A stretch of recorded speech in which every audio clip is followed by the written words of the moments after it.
Donald Trump has had his strategy when it comes to coronavirus, pretend that it wasn't going to hit. Once it did, pretend that it's going to go away soon. Once it didn't, just pretend that it doesn't exist at all.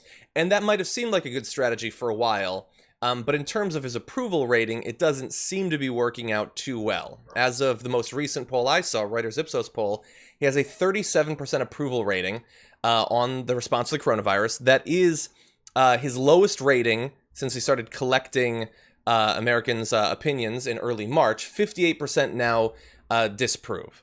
And I understand that they're pointing out that that's the worst rating he's had, but imagine how low the bar is that you could fail to this level and 37% of the country be like, yes, sign me up for another pandemic. I want that man in charge. And that's what scares me the most, because I know that certain like percentage of these people are educated and informed, but there are things that Trump essentially, maybe they value in him largely, racism, sexism, oppression. And so they want to back him. But then there are people who are just, as we've seen on a lot of these kind of shows or whatnot, they're just ignorant. And they don't have the information. They also may not necessarily have the ability to fully process and analyze. But either way, it's scary, very scary for the future of a country. Yeah. You know what? Let's double down on very scary. I want to give them some more very scary, and also try to explain why maybe his approval rating is finally ticking down, even if the floor seems to be 1/3 of the country thinking he's doing a bang-up job. One reason, potentially, is that yesterday, the U.S. had the most coronavirus cases it's had. Not in the second spike or in a particular state, just overall. Worse than when New York was under full assault with over 36,000 cases reported in a single day. So that's scary, to your earlier point. We have this cultural identity problem where we've always thought that, and to be honest, I think it's largely white America, has always thought that they're superior than other people. We are a world power. We're number one. We're all this stuff. So the idea that they can be told anything in terms of, hey, science says this, or hey, you should wear a mask, people aren't here for it and they won't listen to it. And it is so dangerous and scary for the rest of us, especially since we know it's Black people and brown people who end up suffering the most and are dying from COVID-19 rates higher than anybody else. And again, it just continues to show that some people don't think they need to listen to the rules, science, anything that is established in order to continue to serve themselves and their own personal interests. We are so incredibly selfish. Yeah, you're at least 120% right. There's the disparate impact racially that COVID has already had, obviously. But then think about like the two big crises we're in at the same time, and the conversations that different racial groups are having about rights being infringed.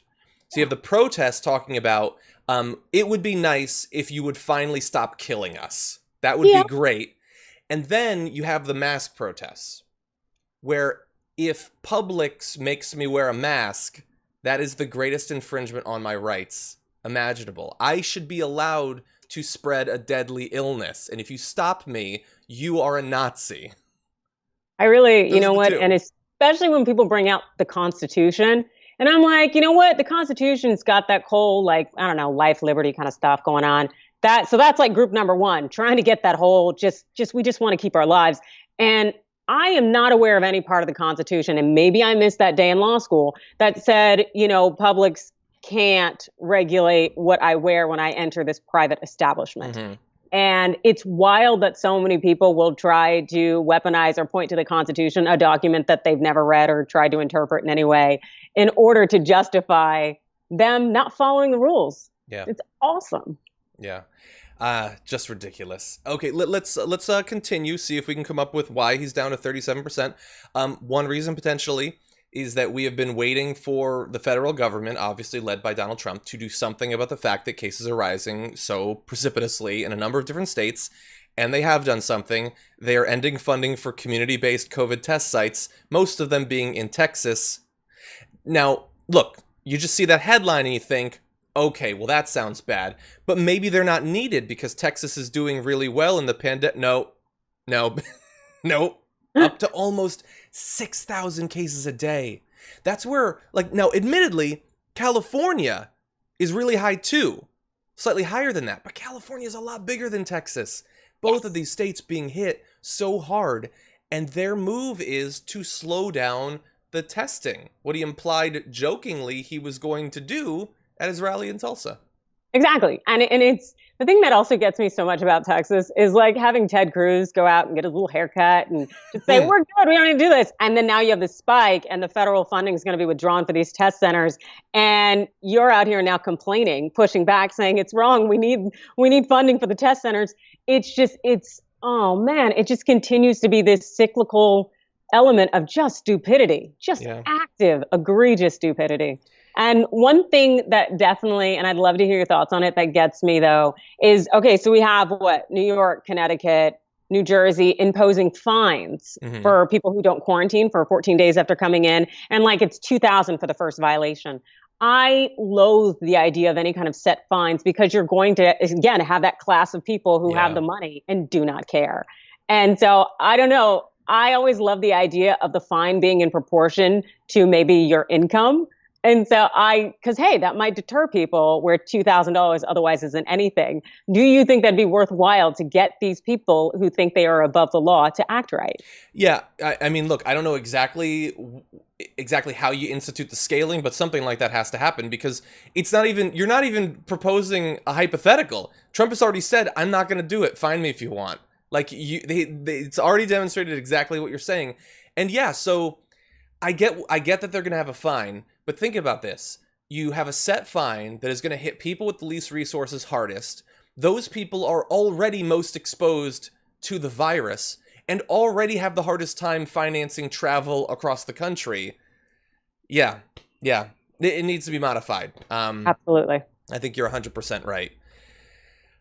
So one additional thing that I do want to throw onto here, especially as we're talking about, the rise in cases in these individual states, the rise in cases overall. If somebody watching this watches every day, I apologize. I know that I've been saying this literally every day, but while there's been a lot of misinformation that has had to be knocked down over the past few months, the most recent is the idea that the only reason cases are going up is because we're testing more. That is not the case. And every day I try to come up a new explanation for why that isn't the case. Here we've got a good one from covidtracking.org or .com that shows the percent change in a variety of different states of cases and tests over a 1 week period. And you can see that in the 4 states to the left, you have Arizona, Texas, Georgia, and California, testing did go up, but cases went up far faster. And in 3 states, Kentucky, Florida, and South Carolina, cases went up, including nearly 70% in Florida alone, while testing rates actually dropped. So that is not an explanation for why the cases are going up. It never was. It was certainly never an explanation for why hospitalizations are going up. The only silver lining is that so far deaths have not started to rise.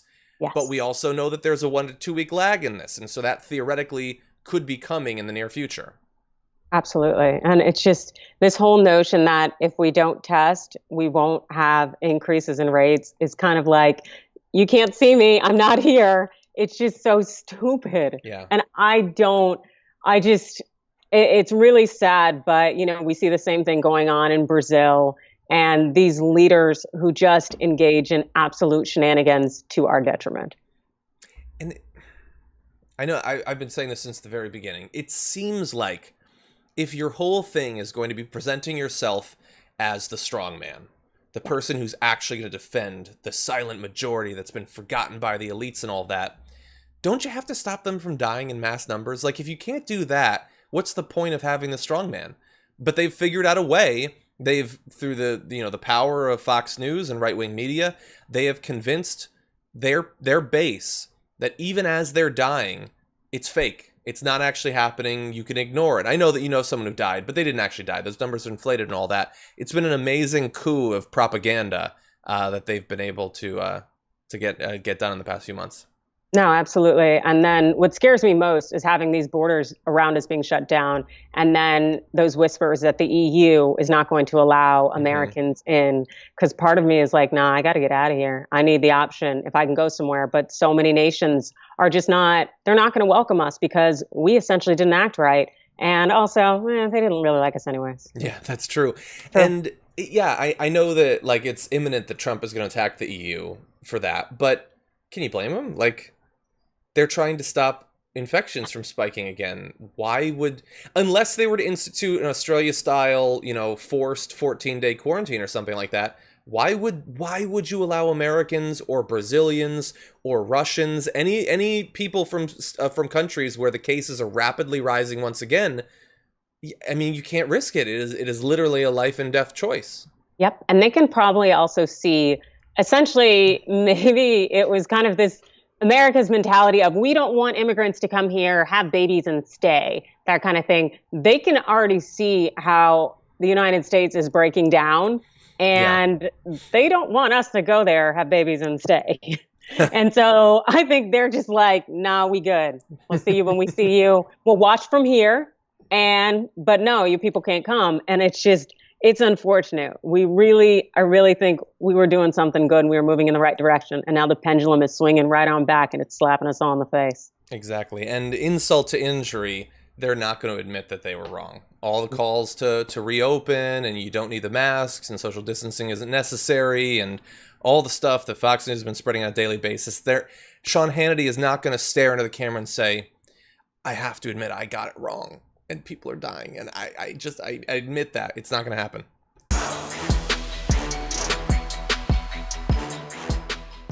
For more political news breakdowns, interviews, stories of activism, and me trying my hardest to care about the occasional big celebrity news story, subscribe to our YouTube channel at youtube.com/The Damage Report. And you can ring the bell wherever it is so you don't miss anything.